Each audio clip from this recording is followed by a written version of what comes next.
Hello, dear one. My name is Dr. Hazel-Grace Yates, and I am so delighted and honored to share with you the repair process. And I'm inspired by the possibility for you to learn these skills, practice these skills with the people in your life so that you can experience and relate to conflict as a way that actually deepens connection, trust, and intimacy. I'm ready to dive in, and thank you so much for being here. I want to start off by sharing my very personal story of how I came into this work. So, trigger warning, I will talk about some violence that I experienced growing up. I was raised with so much love and so much support, and it wasn't really until later in life that I understood that the way that I was raised was actually quite harmful in some ways, along with all the beauty and all the love and all the care and all the support. My dad raised me the way that his dad raised him and the way that his dad raised him, and that was with a heavy hand and a loud voice and intimidation. And as a little one, that was very, very intense. Again, I didn't understand the intensity of it until later because I thought that's just what relationships were. I thought that if you were loved and this is family, that looks like yelling and it looks like hitting.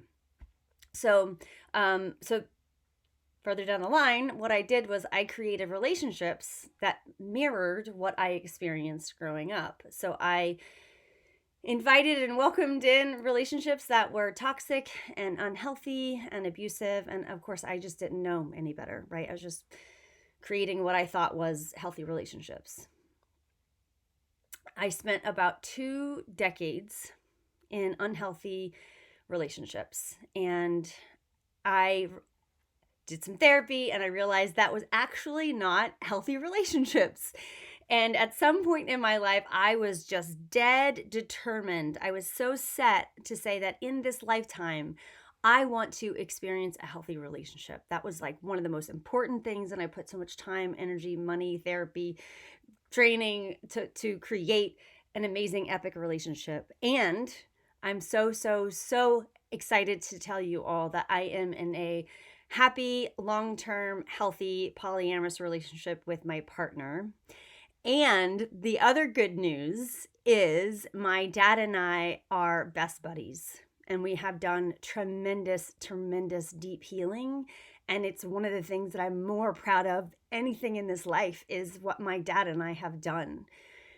And this repair process could not have existed if it weren't for my dad and for my partner Nico. And this repair process is not just something that I learned and teach. It is literally what has helped me have an epic relationship, helped heal my dad's relationship, because conflict will happen in your relationships. That's just a bottom line. And our ability to navigate them really determines the quality of those relationships. So that's my very personal story.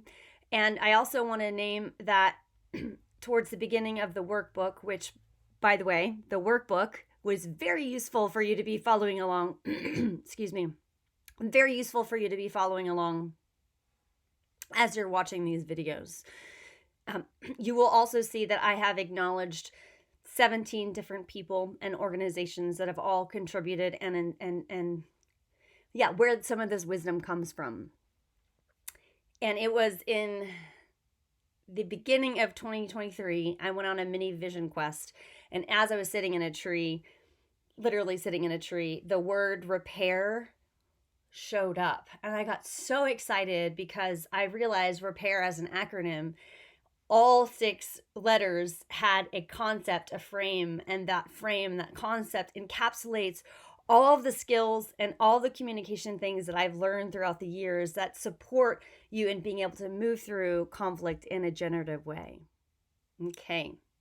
So now I'd like to talk to you about my identity. And the reason why it feels important for me to talk about my identity is this work that you are experiencing comes from how I've moved through the world, how I see the world, how I experience the world. And so with that, there's lots of gifts. And with that, there's also some blind spots. And when I say some of my identities, it includes that, first of all, I live on Nisenan territory, so acknowledging the land that I live on is stolen territory. I am white. I was assigned female at birth. I am highly educated. I'm gender fluid. I'm hard of hearing and able-bodied otherwise. Middle class. I'm kinky. I'm polyamorous. I'm a 5th-generation immigrant from the Celtic region, and I grew up with violence in the home. I have loving partnership and healthy community around me. So those are a few of the identities that inform how this work moves through the world through me. I also want to acknowledge that the repair process in and of itself will continue to evolve. This is a living, dynamic, ever-evolving process. And future iterations will include things such as power dynamics, identity intersectionalities, attachment styles, and more in depth on the lens with trauma.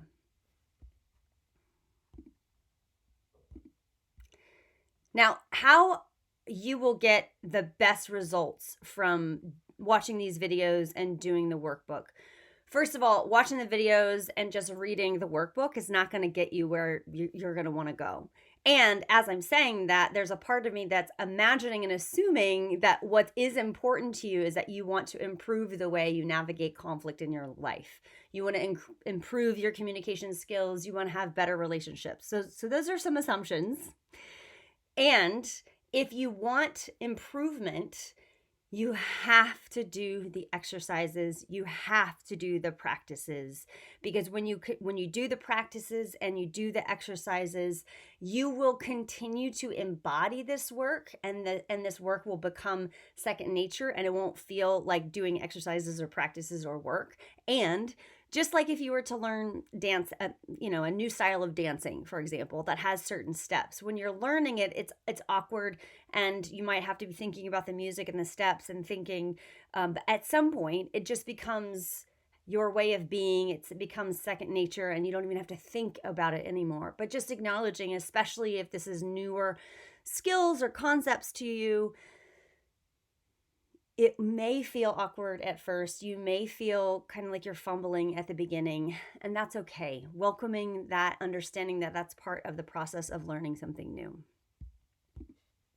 Okay, so I want to tell you a story, and I really, really love the story. And one of the reasons that I love the story is this happened 8 years ago, which the repair process only happened in 2023. And this happened many, many years ago. And I was at a festival, and so this thing happened at this festival, and I didn't have this repair concept acronym thing back then. But what's cool is I was already embodying and incorporating this process, even though I didn't have language or articulation for it yet, which came many years later. So it's been kind of cool to see, like, my gosh, I've been living this for a long time. I just didn't have the acronym yet. So here's the story. I was at a festival, and if you really knew me, you would know that I like taking my clothes off when and where I can. It's what brings me joy. I love going to the river without my clothes. I love going to places where that is allowed and accepted. And at this festival, that was a place that was allowed.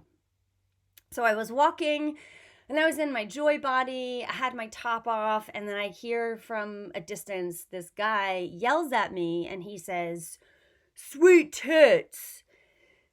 And I remember freezing and getting really angry and really upset by this. And I remember stopping, which me stopping is the first letter in repair, which is resourcing. And so what I was doing in that moment is I was resourcing myself and pausing and saying, do I want to go towards him, or do I want to ignore it and just keep going? So I had a choice point.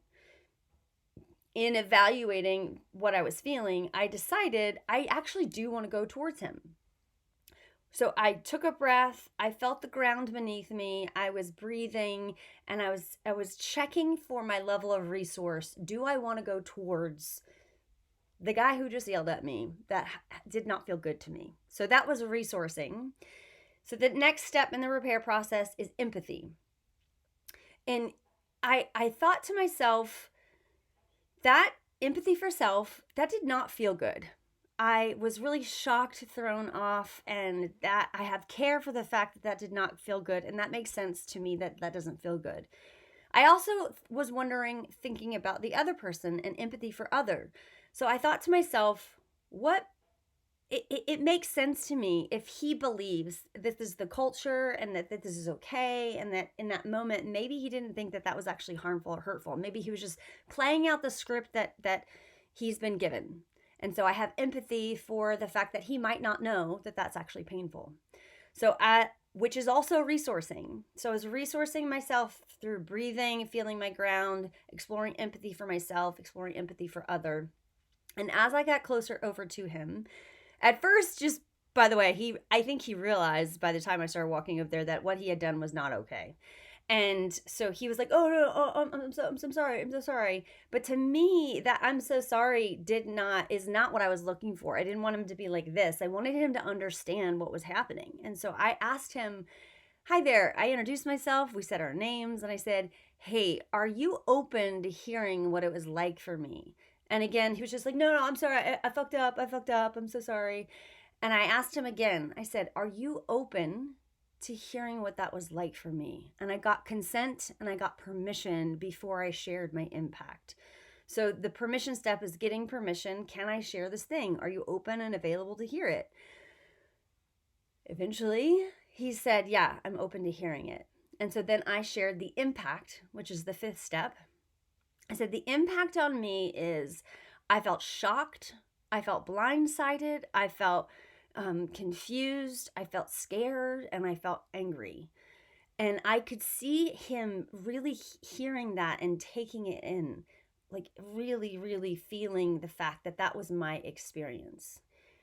He apologized. He heard me, and I felt relieved in the sense of, that was really scary for me, and it took a lot of courage, and there was a risk there that I didn't know how he was going to react. He might have reacted negatively or badly, or it might have been a waste of my labor to try and teach someone like, "Hey, that doesn't feel good, don't do that, please."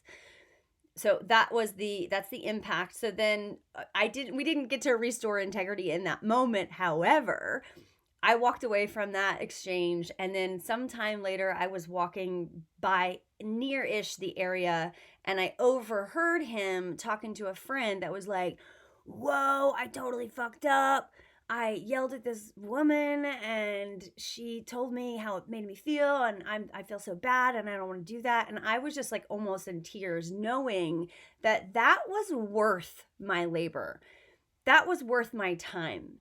And I'm going to suggest that because I resourced myself, I explored empathy for myself and for him, I got explicit permission to tell him how I was impacted. Because I did all those things, I believe he was able to actually hear me instead of defending or getting mad or pushing away, and actually like marinated into his system about the impact of his actions, so much so that he was reflecting it back later to another person, which, by the way, also might have made a difference for the other person. So that is the repair process in a story in a nutshell, just to kind of give you an example of how it might show up.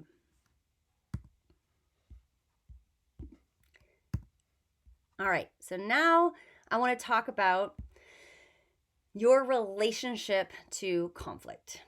And when I use the word conflict, it is the definition that I'm using is a conflict is any break in trust or connection. And what I want you to do is I want you to take time to really get to know, how do you relate to conflict?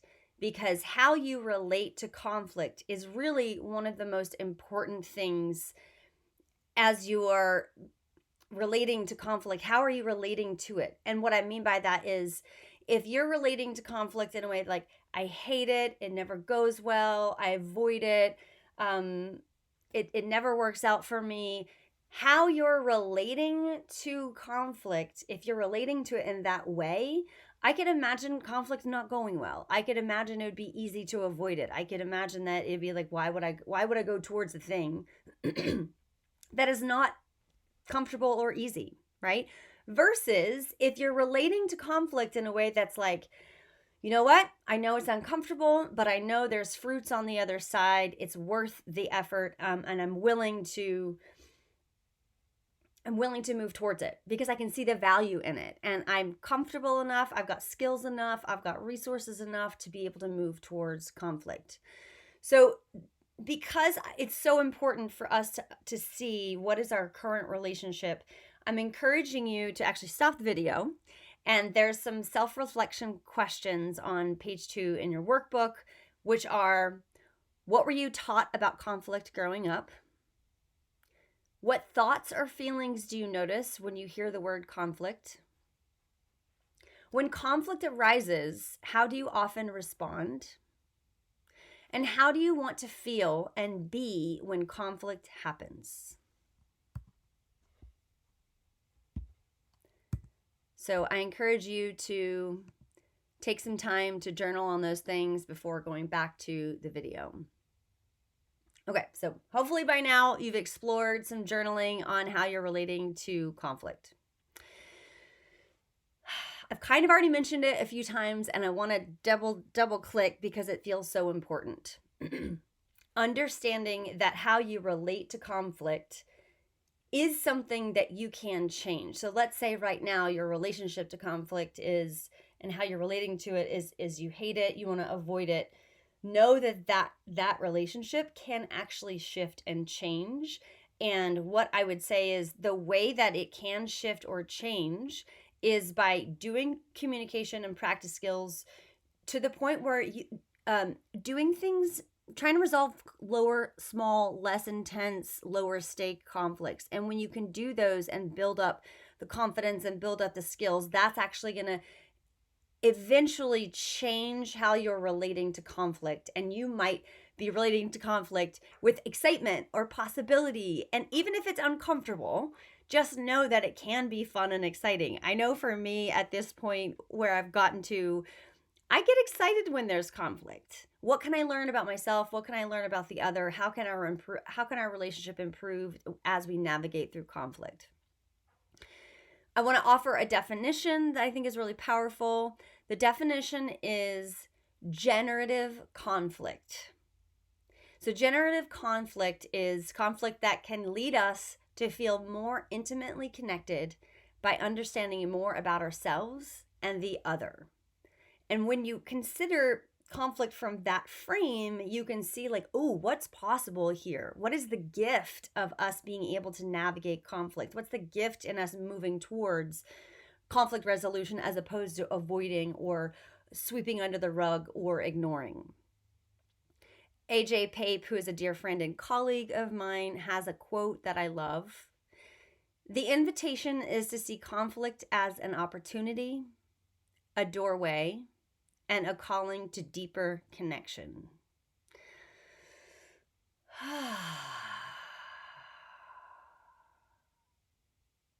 I also want to quote Esther Perel, who is a prolific author and speaker on relationships. And she says, the quality of relationships determines the quality of your life.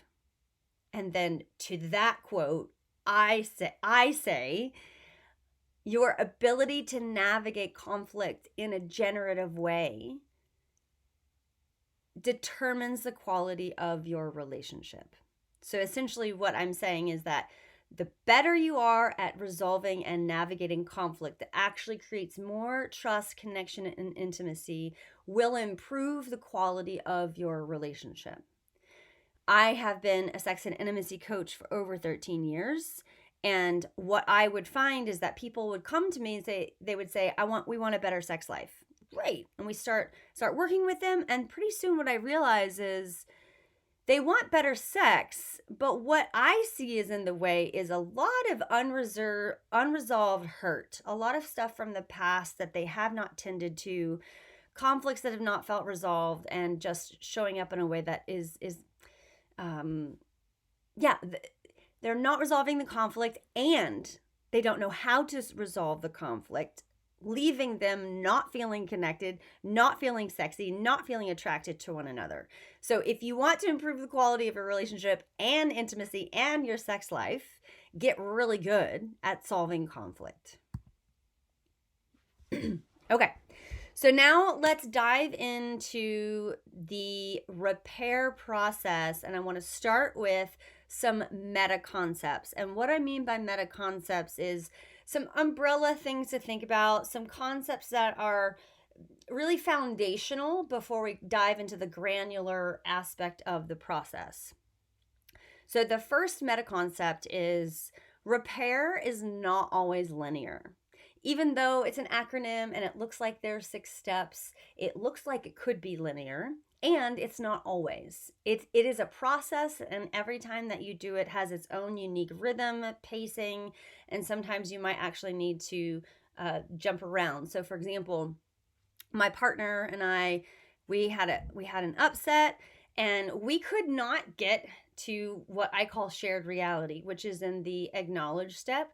We could not get there. And so what we had to do is we had to go back up to resource before we could go to acknowledge. So just know that sometimes it's not always a linear process, and it's not always like you run through it once and you're done. So that's the first concept. The next concept is consider that most of us did not grow up with role models of healthy conflict resolution. Most of us were not taught the skills on how to navigate conflict in a way that actually creates more trust and connection. If that's true for yourself, it's likely true with the people around you, and it's good to ask. So the self-reflective questions that I asked earlier in the workbook, these are really good questions to ask the people that are closest to you in your life, or the person that is in your relationship. What were they taught growing up around conflict? So all that to be said is consider that most of us have been fumbling through the dark. And so I'm inviting radical compassion and gentleness and grace with yourself and with others as you are learning how to resolve conflict and navigate conflict in a better way. Okay, the next meta concept is, and I cannot emphasize this one enough, when you are learning new skills, new communication, and how to navigate conflict in a better way, I absolutely want you to practice these skills on mundane, low stakes, low intensity unresolved conflicts. Like practice. So for example, in skiing, if you go snow skiing and you're learning how to ski, you're not going to go to the black diamond, which is the harder trail. You're going to learn on the easy trail, the bunny slopes, the green. You're going to learn the new skills and then maybe go to the blues. And then if you want to learn more skills and more practice, you go back to the greens or the bunny slopes. Same thing here. Practice, practice, practice on things that are super low intensity. All right. And the next concept is repair conversations may not always be possible, or maybe not yet. And this was relieving for me because I put so much pressure on myself that if there's a conflict, it's imperative that I repair it. If there's a conflict, it's so important. And if I can't do that, what's in the way? What's wrong with me? Why can't I figure it out? Why can't I help us resolve this? It was an empowering perspective for me to understand and realize that for some instances, I don't actually trust the other person's capacity. I don't feel safe enough. I don't feel ready enough. I don't want to. It's not worth my labor. It's not worth my time to resolve conflict. So for me, knowing that it was an option, that sometimes I don't have to repair, or sometimes it's not possible, or at least not yet. I'll talk a little bit more about my healing journey with my dad. And I will say that I started the repair conversation and then we didn't get it complete. And then 5 years later, I came back to it because I had enough perspective, capacity, and resources to come back to the conversation. So just know that sometimes repair is not possible, or at least maybe not yet.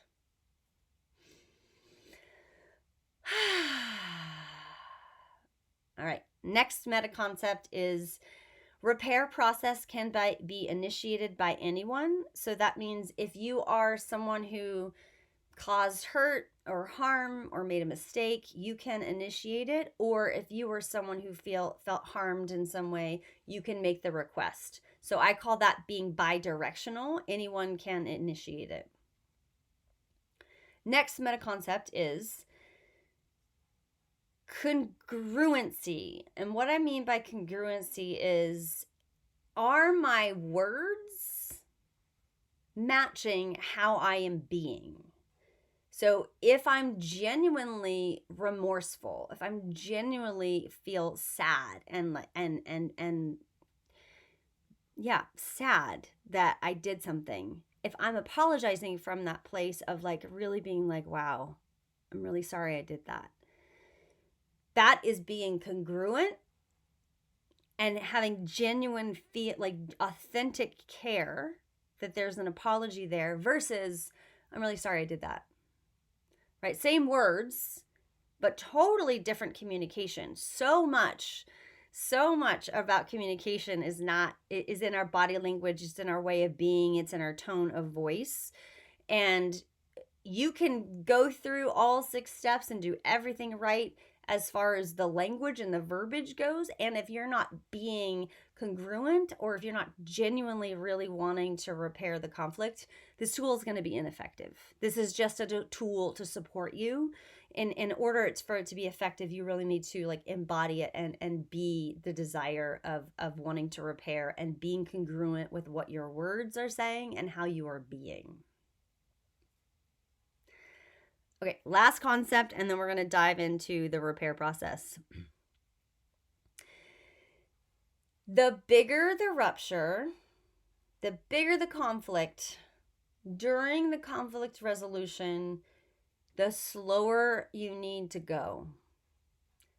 One of my mentors, Josh Levin, says we move slower so we can get there sooner.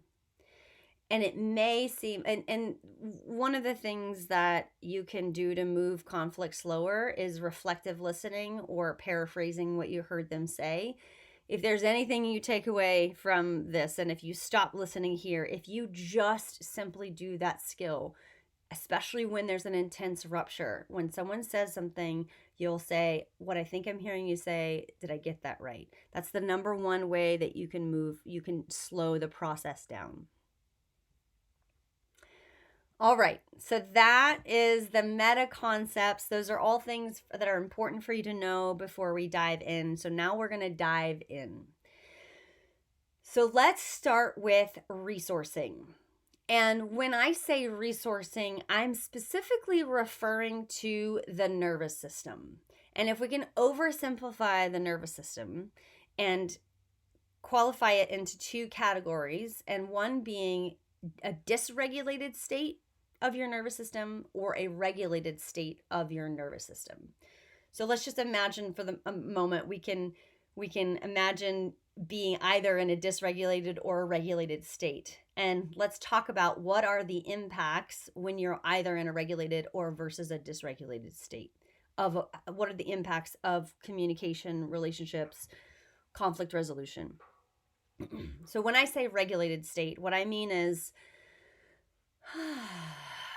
you have access to your feelings, you have access to your body, you're able to hear, you're able to be in this moment. This is more centered, more calm, more access. This way of being, when you are more regulated, you are more likely going to be able to hear the other person accurately, and you're more likely going to communicate at what you actually want to say. Versus a dysregulated state. So this is likely, if you're in a more dysregulated state, you're going to be more in the realm of what they call is fight, flight, freeze, or fawn, or appeasing someone. So when you're in a dysregulated state, the blood flow is going to the older part of your brain, the survival part of your brain. and it sees things move very, very fast, and see things as black or white, this or that. And you don't have as many options, because when you're in a more regulated state and you have access to what your prefrontal cortex, you're going to have more access to compassion, empathy, problem solving, being able to see multiple perspectives, versus when you're in the dysregulated state, you're not going to be able to see as many multiple perspectives, and it's going to be coming from like this feeling and the sensation of like surviving. And the biggest impact on communication when you're in a dysregulated state is that you are not able to hear what the other person is saying maybe as accurately, because what's happening is you're going to be listening through your unconscious filters. And what I mean by that is, like, so we'll take me for example. One of my core wounds is I'm wrong and I did it bad. So when I'm some version of dysregulated, I might be listening through that filter of I'm wrong or I'm bad, or like listening in for when someone is going to be saying I did something wrong or bad. I'm trying to protect myself. And that for my survival mechanism, I'm like, okay, what have I done wrong? What have I done bad? An example of this is recently I had someone say, I want to say this. I want to say something to you, and I don't mean to be mean. I don't mean to be being critical. And whatever they just said after that, all my brain was like, why are they being mean? What are they criticizing me for? What did I do? What did I do bad? And it got me into this like vigilant activated state by them saying, I don't mean to be mean or critical, but that is exactly where my brain went. And so by them saying that, the impact it had on me is listening from that lens of like, I did something wrong. Okay, so I can't emphasize enough the importance of us practicing resourcing our nervous system so that we can hear what the other person is saying and we can communicate what it is that we actually want to communicate. Even though resourcing is the first step, it happens throughout the whole entire process. So I mentioned earlier when I got to the resolving a conflict with my partner and we got to the acknowledge step. We were not able to do the acknowledge step because we needed more resource. So we went back and resourced. So resourcing happens throughout the whole process. And in this particular case, resourcing starts before you even get to the clearing the air conversation. So let me explain that. So repair, REP. REP is the preparation for the conversation. What are you doing to prepare for the clearing the air conversation? So that's what I call AIR, air, clearing the air conversation. So the resourcing, even though as I'm talking to you about it, I'm just giving you the concept of what it is. When you're doing it at the beginning of the process, you're doing it with, more specifically, you're doing it away from the person that you're in the unresolved conflict. What can I do to resource myself so that I can be prepared to have the clearing the air conversation? So this is something that you're doing. And when I say you're doing it away from the person, you can get support with someone else. You can resource with yourself, or you can get support resourcing with someone, so long as you're not getting a resource from the person that you were in an unresolved conflict with. So for example, if I'm in a conflict with my partner, before going to the clearing the air conversation, I either need to resource myself with myself or find another person, therapist, friend, coach, someone that I can get resourcing from before moving towards the conversation. One way for you to consider, am I resourced enough, is, are you able, do you have access to say what you want to say? And can you feel and can you be present in your body, and can you consistently be listening to what the other person is saying? Those are signs that you might be in a more resourced state. And this is not, when I am oversimplifying things, so I am not suggesting that there's like, oh, ding, now I am dysregulated, or like, ding, and now I am regulated. There's going to be mostly in the gray zone, but just know that tracking where you're at on this scale, and actually I'll introduce what I call the charge scale, which is about tracking how you're feeling as it relates to resourced or not resourced, or regulated versus dysregulated. So the scale, the spectrum is called, I call it the charge scale. One would be like super chill, relaxed, in complete equanimity, grounded, versus 10 is like extreme dysregulation, extreme anger, not being logical, not having access to your brain. Things are moving super fast. So that's a 10. And so what you can do is on resourcing, the resourcing step that you're doing with yourself, or like away from the person that you are in conflict with, you can kind of track your nervous system, and you can say, how intense do I feel? I'm going to put it on a 1 to 10 scale. So let's say, I'm going to give an example. I had recently had a new, okay, I know what it was. I was taking a course, an online course, and I was feeling frustrated because the teacher did not have us do any sort of introductions in the first 2 classes. And this is very, very deep work. And the first thing that we were to do as far as sharing was this deep meditation, and then come in and share what we learned from the meditation. And I felt really uncomfortable with that. And then when I told them I felt uncomfortable with that, they reflected it back on me and said, what am I doing that has me not feeling safe enough? And so I got pretty upset by the teacher's inability to like really hear and understand me, and then take any sort of accountability for their way of leading. And so when I think about that interaction, that whole interaction, I notice feeling like a level like 3 or 4. So that's the charge scale. So we will use the charge scale throughout, but I just wanted to give you a glimpse. So let's say right now, like I'm a 3 or 4. And if I want to experience more resourcing, what can I do in order to have myself feel even more resourced in that moment? When you are evaluating your level of resource, there are 3 things that I want you to check first. Have I rested enough? Am I well rested? Am I sober? Am I in any sort of altered state? And then the third one is, have I eaten? Am I fed? Do I have food? So the very, very, very first thing I would like for you to do to check whether you're resourced or not is, have you eaten? Are you rested? And do you have food in your system? So that's the first layer. That's the baseline of resourcing, is those 3 things.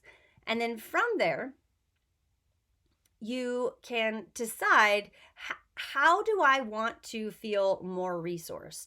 So in this example I gave you all, it was a 3, maybe 4. And so that one is not the most intense. And so what I want to do is do things that meet me in that level of 3 or 4 to support me in feeling even more calm, even more regulated than the 3 or 4.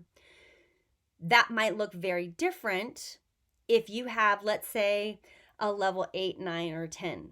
That's a lot of intensity. And so depending on how intense it is will depend on what things you do to support your nervous system in finding more resource. So like I said, resourcing is about your nervous system. So if you're more dysregulated, what can you do to feel more regulated? I'm going to give you some ideas, and then I want you to practice on ways that you can feel more resourced. So let's say it's a really, really intense situation. Something that you might want to do is some vigorous exercise. You might want to pound some pillows, or you might want to do some screaming into your hand. This is going to be like you might want to if you have a punching bag, So these are things to help you move kind of bigger, intense energy. And then there's some more easy, subtler things, or not easy, but just some more subtle ways that you can resource yourself. So for example,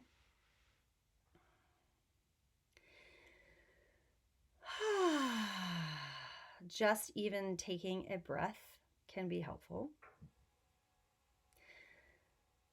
You can look around the room or look outside and just look and say, okay, in this moment, I am not in any in immediate danger. You can contact your body in some way that feels grounding or resourcing. So you might have even noticed me do that several times throughout this course. I oftentimes will put my hand on my chest, as that has me feel really calm and relaxed. I've trained my body that if I'm feeling dysregulated, if I put my hand here, it kind of soothes my nervous system. Something else that you can do is you can feel into somewhere in your body on a place that feels good, calm, neutral, or grounding. So for example, right in this moment, as I put my attention on my sacrum, take a deep breath in.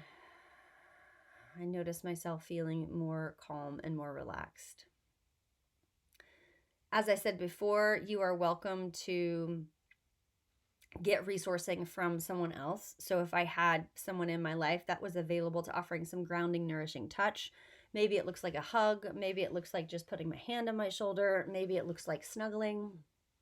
So those are some options that you can try on as far as resourcing.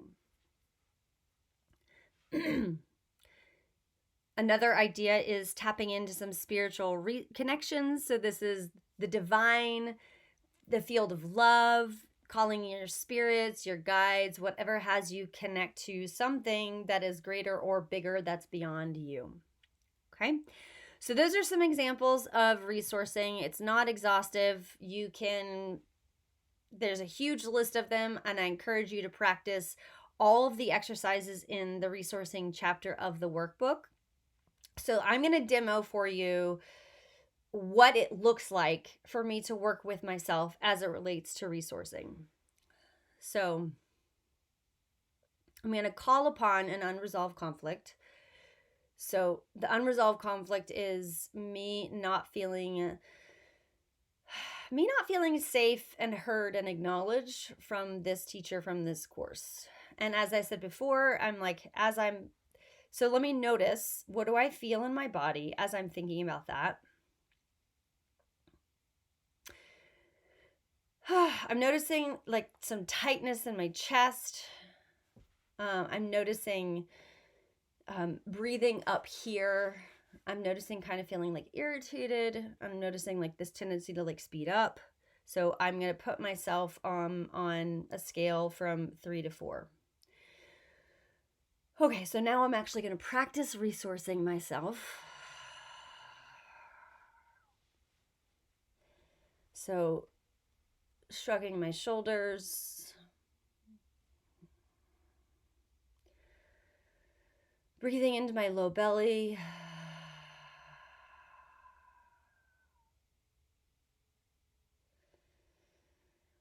Yeah, so I'd say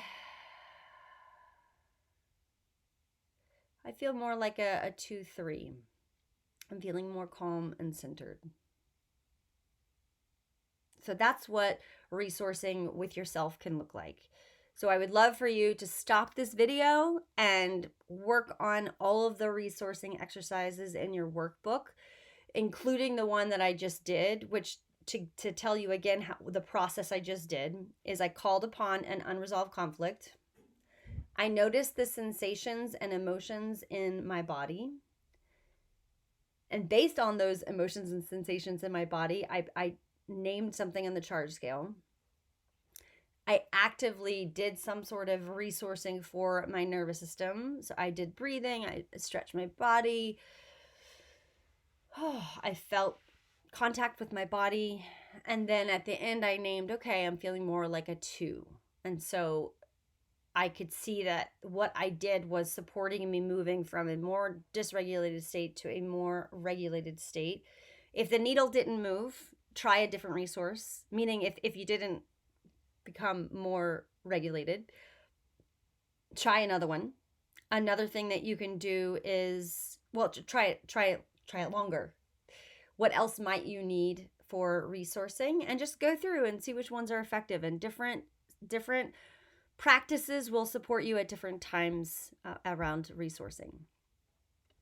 Okay, happy resourcing, encouraging you to stop the video and practice the rest of the exercises in resourcing. Okay, so hopefully you have taken the time to go through the different exercises and the workbook around resourcing, which then leads us to the next step in the process, which is empathy.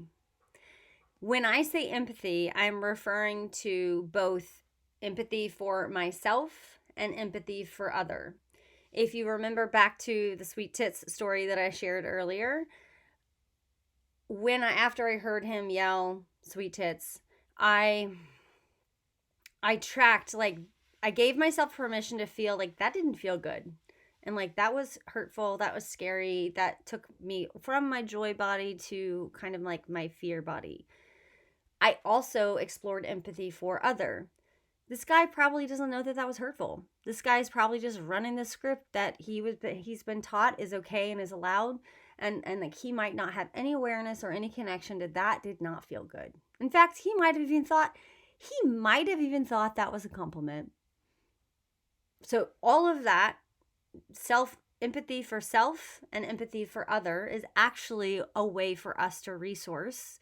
Again, the more resourcing we can do before we get to the clearing the air conversation, the better that the clearing the air conversation is going to go. All right, so let's talk about empathy for self, or another way to refer to that is self-compassion.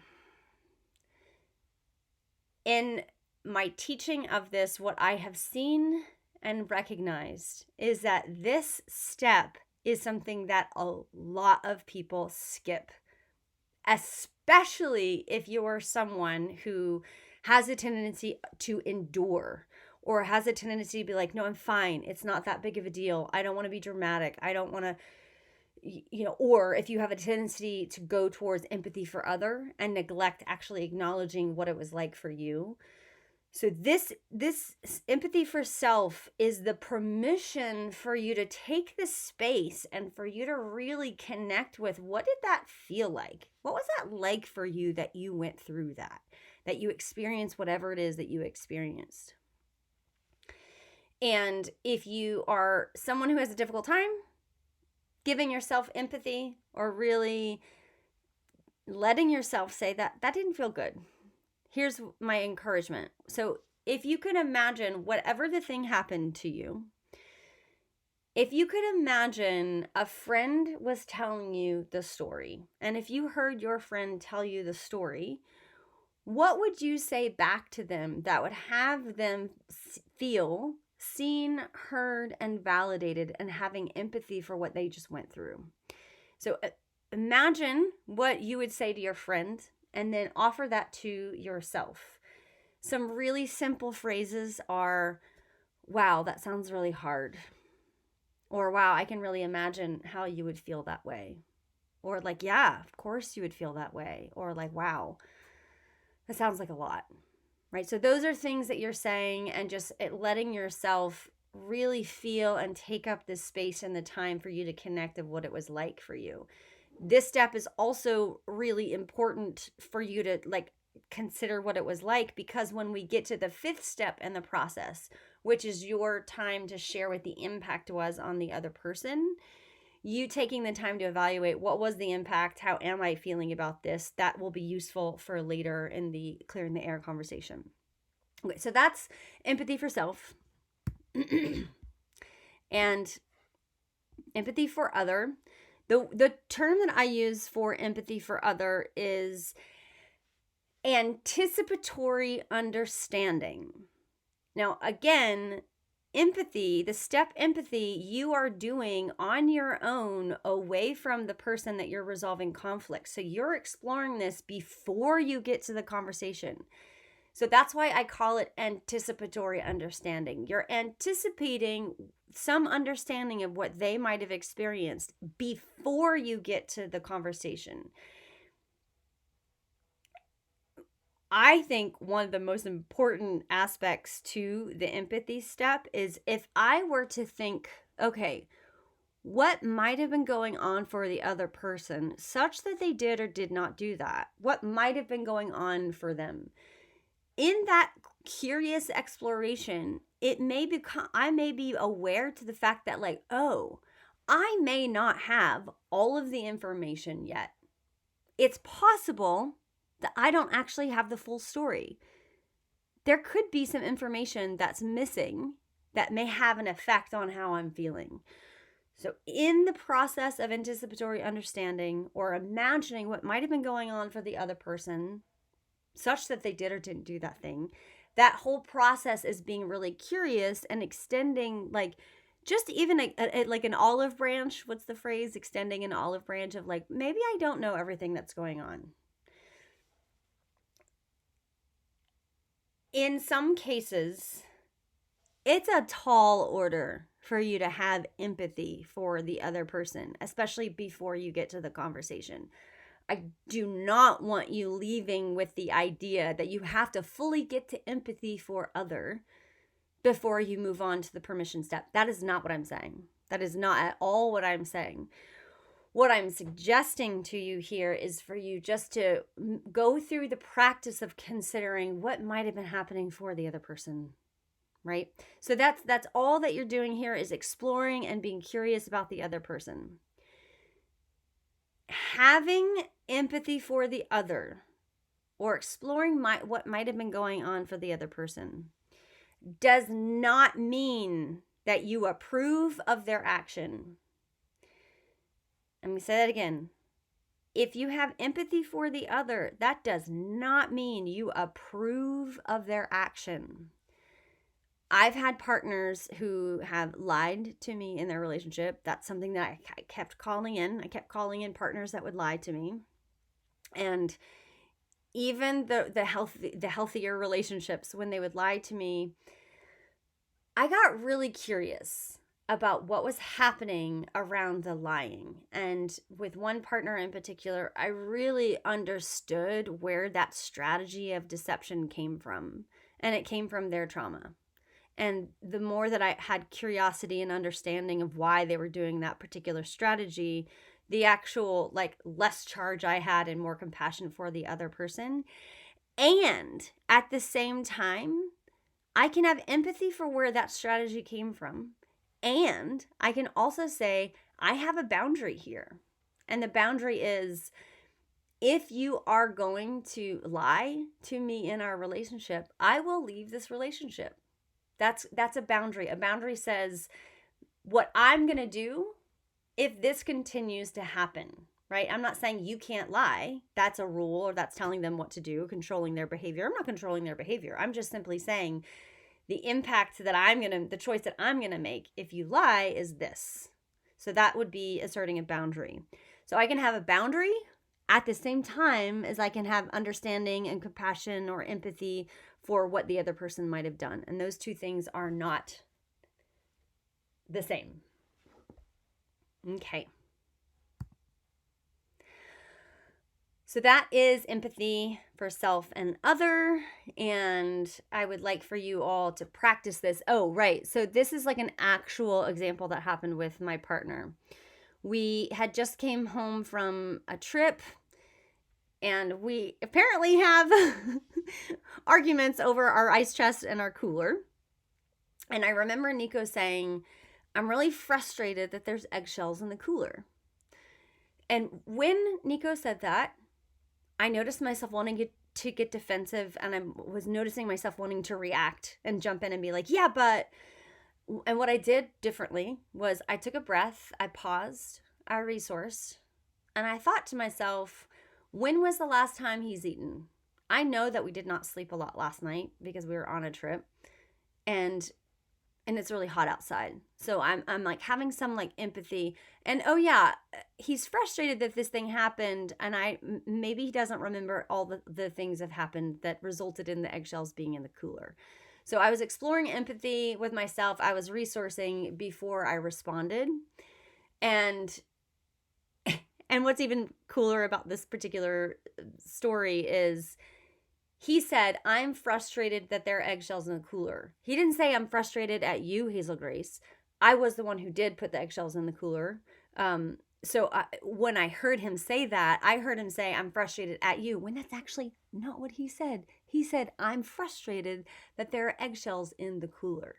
So the point of what I was just saying about this particular story is empathy for self and other. When I heard him say that, before I responded, before I reacted, I took some breaths, I resourced, and then I was like being curious about his resource level. I was being curious about what might have been going on, such that he would be so frustrated that there's eggshells at the cooler. By the way, we created agreements, and now we are in alignment with how we manage our ice chest and cooler when we are traveling. Okay, so empathy. The step empathy, again, you are doing this step away from the person that you are in having the unresolved conflict with. So you're doing it away from them. You can either do this solo, or you can do this with a practice partner. If you're going to be doing this with a partner, it could be a friend, a therapist, a coach. It doesn't have to be, and it can't be the person that you're doing the unresolved conflict. So empathy for self and other. So let me do an example, and I'll just imagine that you're my listening, witnessing partner. So as you're listening to me, I just want you to hold space and care for whatever it is that I'm feeling. I'm exploring. So you're not saying anything, you're not doing anything. All you're doing is listening, and you're witnessing me, and you're just being with me as I share this unresolved conflict. Okay, so let me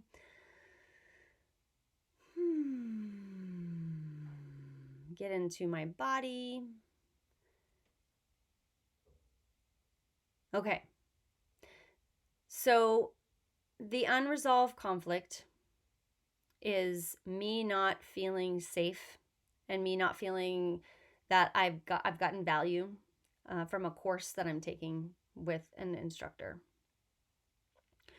Express empathy for self. So I want to say that I thought I did my due diligence, and I thought I did my homework, and I thought I was really happy with the teacher that I was trusting, and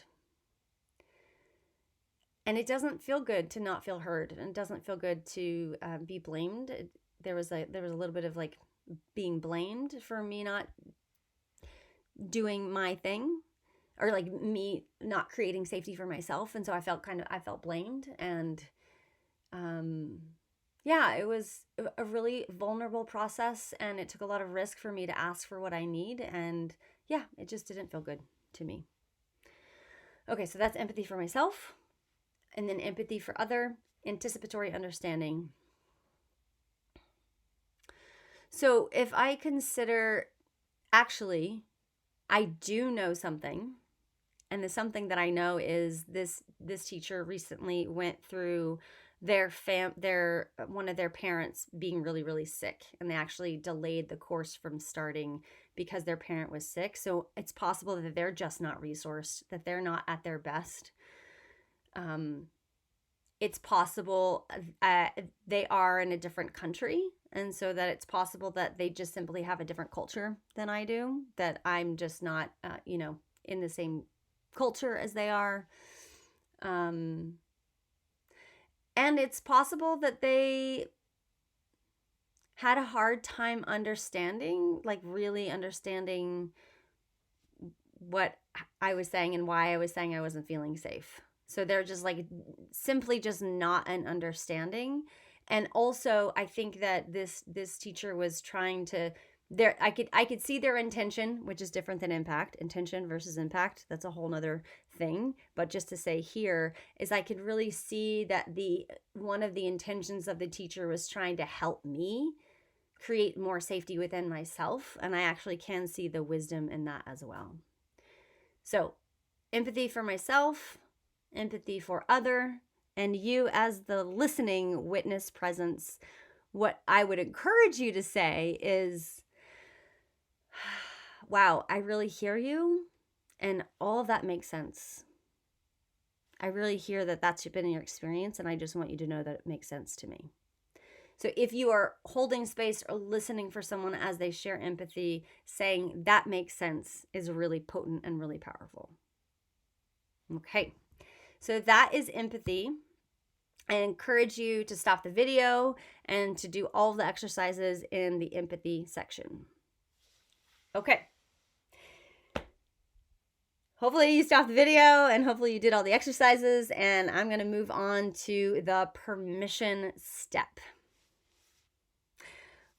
I get excited about the permission step because this is the step I think gets missed a lot of the times. Have you ever had the experience that you were in a conversation with someone and you didn't know where it was going? You didn't know that you were in a conflict resolution. You didn't know that you weren't kind of like set up. You didn't have any sort of like understanding of what the context was. You didn't know you were agreeing to this. You didn't know it was coming. There was no preparation.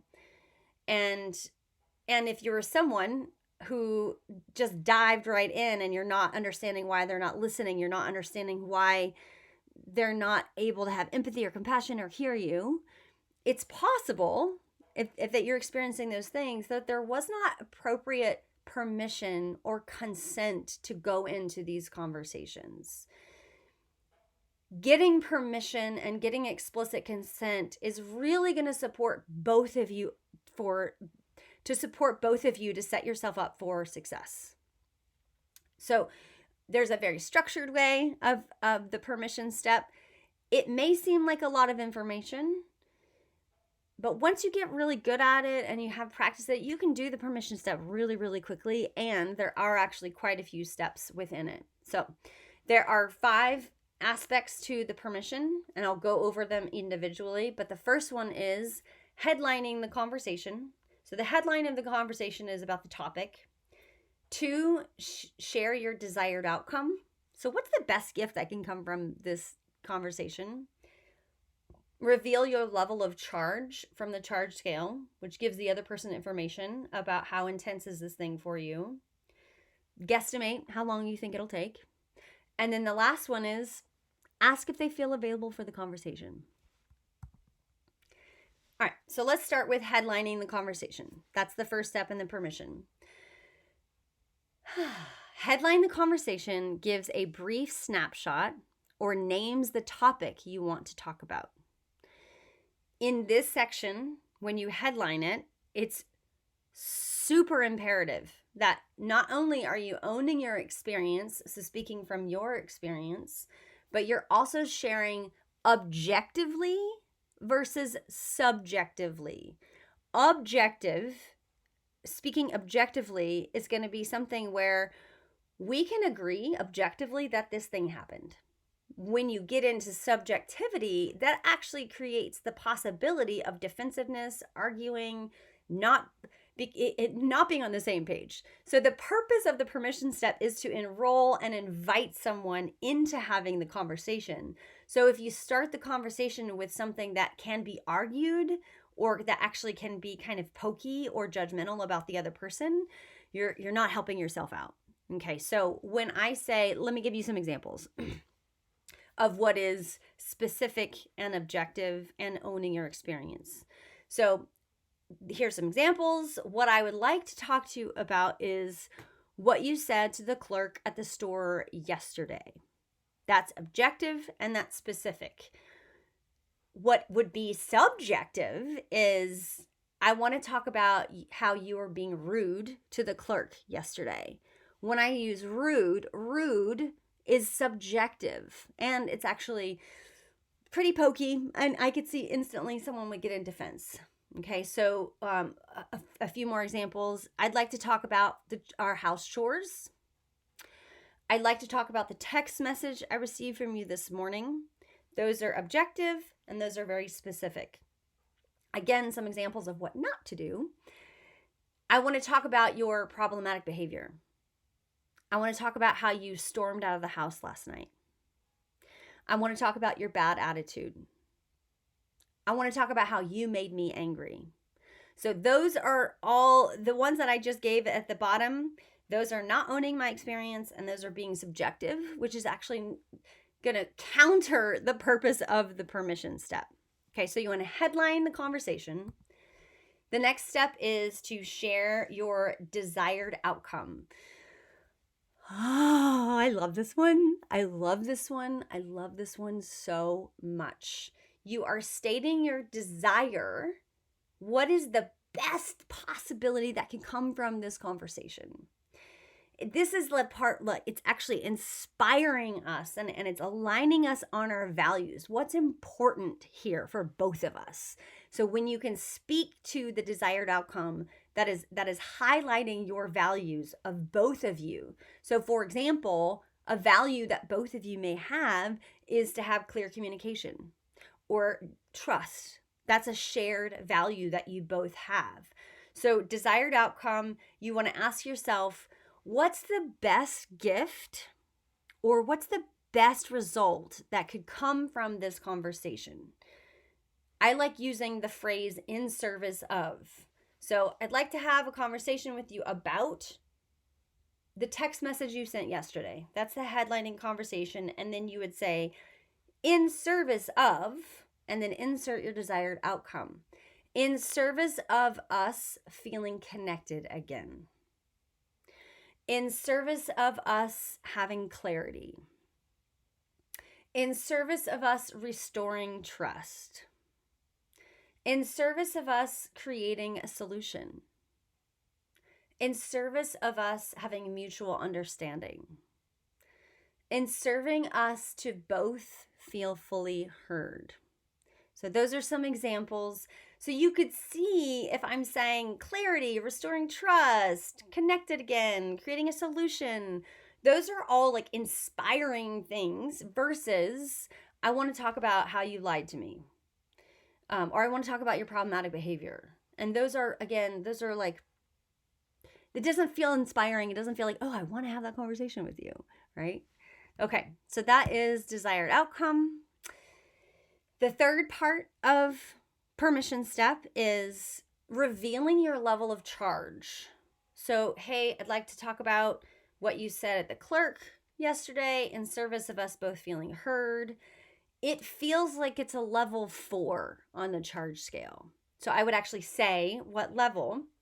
And the reason that I'm having you say what level your charge is it gives more information. It's like informed consent. I want to talk about this thing. It's this intense. Are you available for that? They can evaluate based on their resources, based on their availability, if they feel prepared to have that conversation or not in that moment.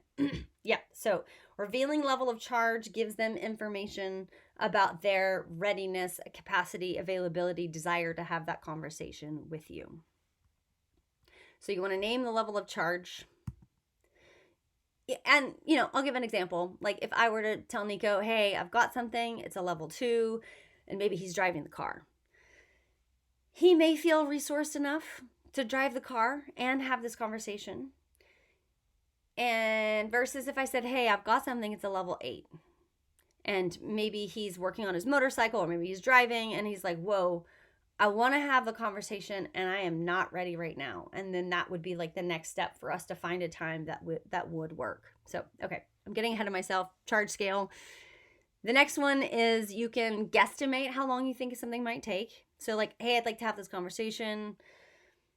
This is desired outcome. This is the level of charge. And I think it'll take maybe like 10 minutes, maybe 30 minutes, and giving some sort of guess of how long you think it might take, which is not always going to be accurate. And for some people, hearing a number or a guess can give them a little bit of a frame of whether they feel access to the capacity right now.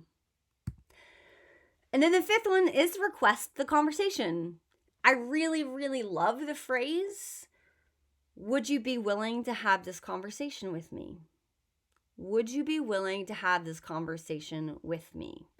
So you say all the different steps, and then whether they say yes or no, I really encourage you to thank them.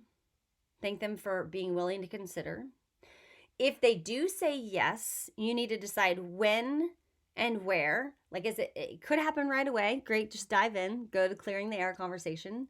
It might be something where you need to negotiate. Like, if I were to tell Nico it's a level 8, he might say, I just got home from work. I'm really hungry. I'm having a really emotional, challenging day. I think I'll have capacity to come back tomorrow. Can we pick up that conversation tomorrow night at dinner? And so that's a negotiation. And then I get to decide whether I want to do that, if I want to have that conversation for the next day at dinner. So that's a negotiation. If they say no, thank you. I hear your no. I honor your no. With curiosity, you could say, I'm wondering if you're willing to share more. I'm wondering if you're willing to let me know what has you not feel available or safe enough or ready or desiring to have this conversation. It is imperative that you come from curiosity with this. I teach consent, and at a lot of my events, I'll say, no is a complete sentence. You don't have to give a reason or explain why you're feeling a certain way. And in this case, in our meaningful relationships, if there's been a hurt and it's important for you to navigate this conversation, to me, it's deserving, and there's context in that relationship that it would be worth you being curious and saying, can you tell me more? Can you let me know what you might need or what you imagine you might need in order for us to have this conversation, because this feels really important for me and our relationship to have this conversation. Yeah. So that is the permission step. And so what it would look like when you put it all together.